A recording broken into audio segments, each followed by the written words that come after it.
Assalamualaikum warahmatullahi wabarakatuh. Perkenalkan, saya Nurhaliza dengan NIM 2071852. Nah, di video kali ini saya akan membahas mengenai kontroversi produk rekayasa genetika yang dikonsumsi oleh masyarakat, baik itu di bidang pertanian dan lingkungan, di bidang kesehatan, agama, budaya, dan etika. Yuk, langsung saja disimak videonya. Nah, yang pertama kali yang akan saya bahas yaitu kontroversi GMO di bidang pertanian dan lingkungan.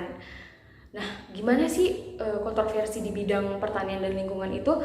Ternyata pada umumnya tidak selamanya pemindahan gen itu dapat dilakukan dengan merekayasa gen-gen tertentu pada makhluk hidup melalui teknik DNA rekombinan. Untuk apa gunanya? Untuk memproduksi berbagai zat yang diinginkan. Nah, dengan adanya itu, maka tanaman rekayasa genetika berpotensi merusak keseimbangan lingkungan di sekitarnya. Karena dengan adanya hama dan penyakit, tanaman akan lari ke ladang-ladang konvensional. Namun, dalam jangka waktu panjang, berdasarkan penelitian bahwa tanaman transgenik ini dapat merubah tekstur dan struktur tanah. Nah, hal itu akan berdampak kepada kualitas dan kuantitas produksi tanaman kan tentunya. Sementara, di tengah-tengah ramainya perbincangan mengenai kontroversial masyarakat di berbagai belahan dunia terhadap penggunaan produk GMO ini. Berbeda pula dengan masyarakat yang ada di Eropa yang telah menyetujui pengembangan dan penggunaan produk GMO. Nah, ini atas persetujuan dari Kementerian Lingkungan. Tetapi meskipun mereka telah disetujui, ternyata tetap menimbulkan konflik. Nah, ini yang terjadi kan, tetap saja menimbulkan konflik.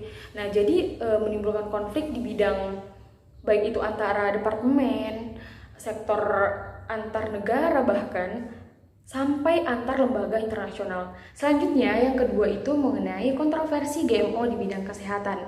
Nah, bagaimana sih? Ternyata kemampuan untuk mengekspresikan gen asing dengan menggunakan teknologi rekayasa genetika telah membuka peluang untuk memproduksi beberapa produk makanan atau obat-obatan guna untuk meningkatkan kesejahteraan kesehatan masyarakat. Pangan hasil rekayasa genetika ini diduga menjadi penyebab berbagai penyakit loh teman-teman. Mengapa sih? Karena hal ini dapat mengubah nilai gizi makanan dengan cara tak terduga yang dapat mengurangi gizi dan nutrisi. Nah, selain itu, banyak makanan GMO yang menggunakan mikroorganisme sebagai donor potensial, sehingga menyebabkan alergi yang tidak diketahui apa penyebabnya. Berbahaya sekali, bukan? Nah, dengan berbagai kontroversial tersebut, maka banyak sekali gerakan penolakan terhadap pangan GMO. Sampai saat ini terus terjadi di berbagai belahan negara yang ada di dunia. Jadi, untuk ke depan, prinsip kehati-hatian pengguna GMO ini harus dikedepankan, yang sangat memerlukan peran pemerintah dan keilmuan, dengan harapan dapat meminimalisir terjadinya kontroversi-kontroversi yang ada di belahan dunia, khususnya di bidang kesehatan. Selanjutnya, yang ketiga yaitu kontroversi GMO di bidang agama, budaya, dan etika. Nah, mengenai pokok pembahasan yang ketiga ini tentunya teman-teman bertanya-tanya bukan bagaimana sih kontroversi dari ketiga bidang tersebut. Karena ketiga bidang ini merupakan hal yang sangat sensitif untuk dibahas. Terkait hal itu, seperti yang kita ketahui, Indonesia memiliki penduduk mayoritas Islam. Nah, dan menuntut pangan yang dikonsumsi itu harus halal dan baik atau halalan thayyiban, sehingga sangat penting pencantuman label tentang kandungan suatu produk pangan hasil dari GMO.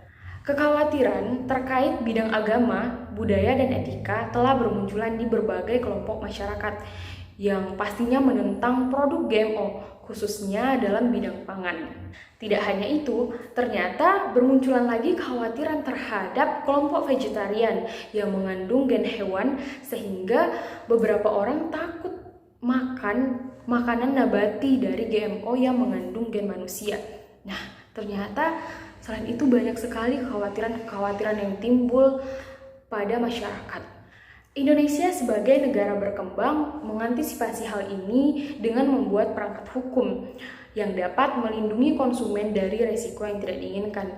Jadi, terlepas dari adanya kontroversi-kontroversi, negara Indonesia dan negara-negara lain tetap memikirkan bagaimana solusi agar tidak terjadinya kontroversi baru. Sampai di sini dulu ya pembahasan singkat mengenai kontroversi produk rekayasa genetika yang dikonsumsi masyarakat. Lebih dan kurangnya saya mohon maaf. Saya akhiri. Wassalamualaikum warahmatullahi wabarakatuh.